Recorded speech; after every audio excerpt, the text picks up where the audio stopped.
Hello lovely bookish friends, welcome back to the Bookshop by the Sea. My name is Freya. If it's your first time, welcome to the coziness, welcome to the land of books, stories, magic. We're here because we want to spread goodness into the world. We want to spread joy, drink far too many cups of tea, and generally have a lovely time chatting about the books that we read. We're going to be doing book recommendations. I found a very old ancient book in the shop that I want to show you with some amazing things handwritten in there.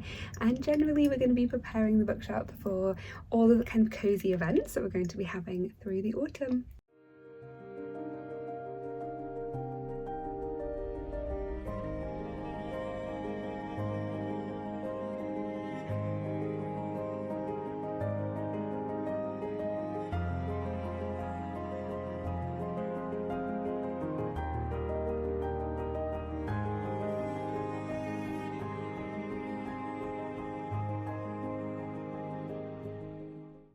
We are also going to be doing a Q&A video because we've had so many wonderful responses and comments, and I love reading them all, but I also want to answer the questions. So if you have any questions about the bookshop, how I started it, or maybe what I'm excited about it, or what I'm doing with it, or just where we get the books from, like any questions at all, put them in the comments below and I will read through them, make a load of like lists, and then answer them as well.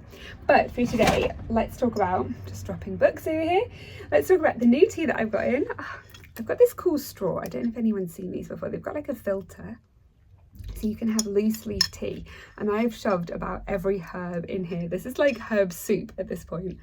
But it has chamomile, raspberry leaf tea, lemon balm, marshmallow root, which is really anti-inflammatory, nettle, just everything that I think would be nourishing for my body in general. I wanted to show you this book that we just got in. It's also absolutely delicious. This book that we just got in, this is a proof copy of a book called Witch, spelled the Welsh way, I believe. It's coming out on the 23rd of October 2025. I love, like, this is PR done right, you guys. It's got some little real lavender. We've actually got a fake lavender here that you can see. So I'm going to stick that in there and then really confuse everyone because they're going to start smelling the real lavender. Wrapped up, got a little bookmark with a wax seal, very nice. This is from Ellis, who is one of our favourite authors in here. She lives locally and she writes about women, and this is a book about the witchcraft and the witch trials in Wales. I've also got a little handwritten note. There were many witches having chosen, nope, oh, it's from a 1600 poem.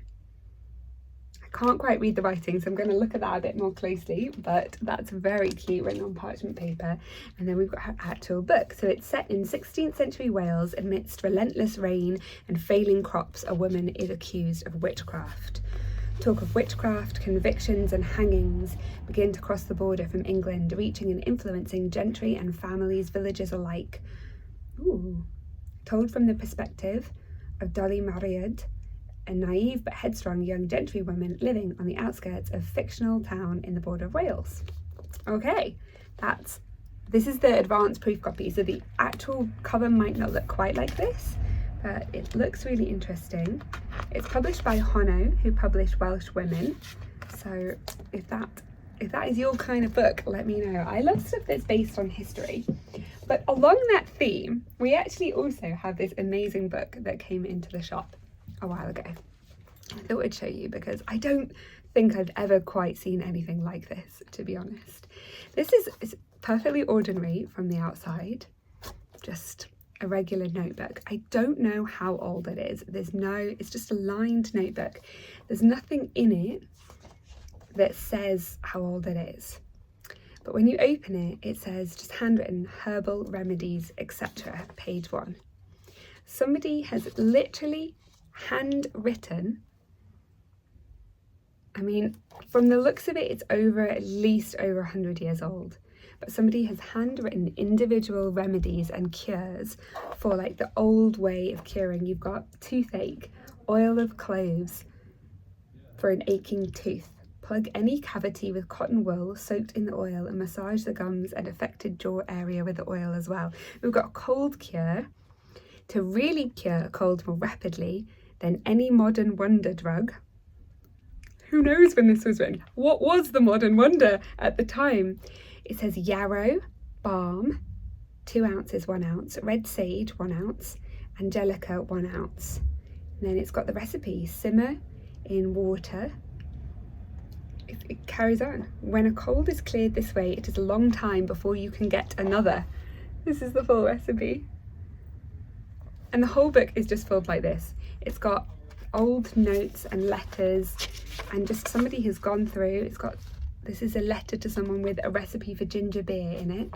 It's got literally 137 different handwritten remedies all the way through it for literally anything you can think of. I think that this is so unique. Whooping cough, coughs in general.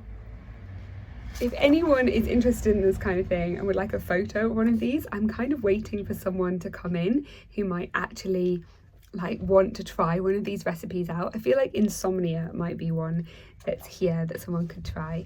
Peppermint, 1 ounce, rue, 1/2 ounce, wood betony, 1/2 ounce. We'll put some on our social medias maybe if anyone's interested in this kind of thing, but I thought that was unbelievably cool.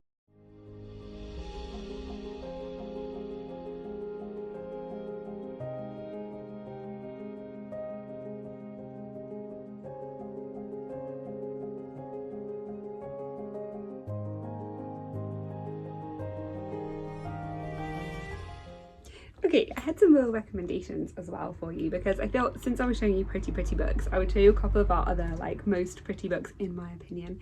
Everyone has their own taste, but I really love the old ones. This one is just stunning. Look at that colour, and it's called Olive, and I love that they've done it in an olive green as well. I think that's so beautiful. This one, it's almost bursting apart its bindings, and it makes me really want to take some kind of bookbinding workshop to be able to repair it. But it's published in 1850, this copy, and it's got like all of the beautiful, oh no, it was first published in 1850, this one's 1903, and it's got like illustrations that go all the way through it as well. I think that's really gorgeous. We are so excited to be announcing as well that we're going to be doing baskets. Would you like to see? I haven't really like done a full basket, but we're going to be linking up with the little 2 shops across the street that are our neighbours, that are also local independent shops. One of them does really cute things like handmade soaps, handmade candles, and like really adorable cozy socks, and one of them does like haberdashery, so it does, you know, embroideries and ribbons and things like that. And we're going to be making these like little baskets for winter, and we can post them anywhere in the world, and we're going to be putting in like a blind date with the book and maybe a classic, and we can even make them to order. Like if you say you really like a romance, maybe we'll put in like a romantic one, and like a pink candle and like some cutesy ribbons and embroidery and socks. I can show you the one that I've kind of planned already.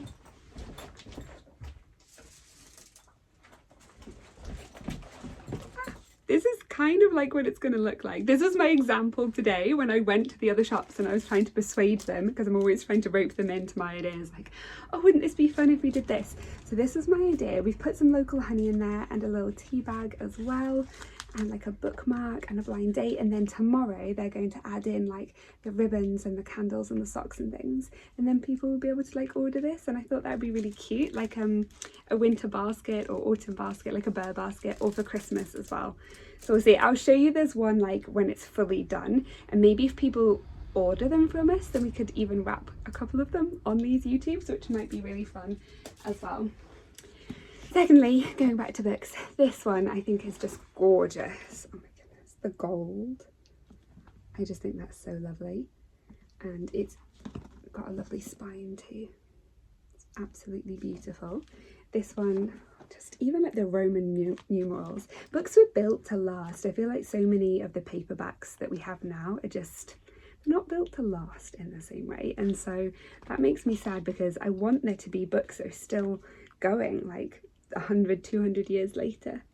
This one used to be in a library. It looks like it's been stamped out, but I don't know what it's about. A sandalwood trader and a girl called Poppy from the looks of it. Okay, one more recommendation for you. This one is one of my all-time favourites. This is Jane Austen's Emma. Have any of you read any Jane Austens? I'm sure you have, I'm sure you love them. You'll have heard me talk in so many of the other videos, but we haven't talked about any yet. So let me tell you about this one. This is just like a regular paperback. I often end up reading the pretty paperbacks and then having the gorgeous hardbacks just as like copies on my shelves. But Emma is about, it's one of her bigger ones. It's about Emma, who lives in a small like villagey town, and she's definitely the main event of that small town. She's pretty and wealthy and just she knows herself, and she's got this confidence of a young woman, and it's really about her realizing throughout the course of the book both her love for Mr. Knightley, who's her neighbour and best friend, which is absolutely just one of the nicest romances ever, but also the care that she needs to be having with the people around her. At the beginning she sort of acts as though the people around her, who are all lower in class than her, are sort of a bit of her playthings in the nicest way. She's not trying to be manipulative, but she wants to matchmake, and she wants to, you know, do good in her community, and she thinks that she can just play around almost as if the people around her are like little dolls that she's playing with. And throughout this she realizes the harm that that can do, and it's very gently done. You know, she has her father who's an invalid, and she has a real heart for him as well. And so seeing the way that she grows and develops through the book with her kindness, and also the way that Mr. Knightley calls her to account for that and says, you know, you shouldn't be treating people like this. I think it's absolutely lovely, and it's just, yeah, the way he holds her to account and calls her out for it is just something that I think we all want in a partner. So it's really beautiful and very gentle. And if you're looking for something, yeah, that's set in a little quintessential Highbury, quintessential little English village, then this would be a perfect choice for you. And if you like Emma as much as I do, please let me know why in the comments. And if you don't like her, because some people don't, some people think she's quite entitled, then please let me know as well, because that would be really interesting.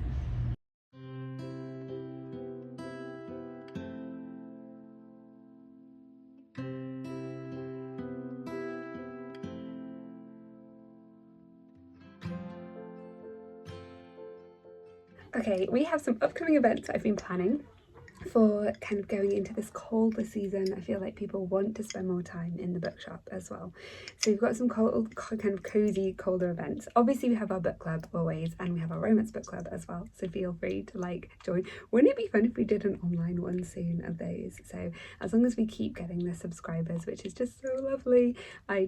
Yeah, I'm so grateful for every single one. I know I say that, but I really am. Then maybe we can do some kind of online. But for now, we're going to be doing a study session in the bookshop every week, because we've got students coming back to the town, and seeing how stressed everybody gets, I think it's really lovely to just offer this cozy, warm, beautiful space and see if people would like to come in. So Wednesday afternoons we'll be having study sessions, and the students can come in, bring their laptops, bring their worries, and we'll make them cups of herbal tea and just be that calming presence of like, oh yeah, everyone who works here has already graduated and it's going to be okay, you're going to manage. And I just want to say, if you're a student yourself watching, like, please be assured you're going to get through this, it will be okay, and yeah, it's going to be all right. And I hope that you also have a cozy place like this that you can come to and kind of work with other people as well.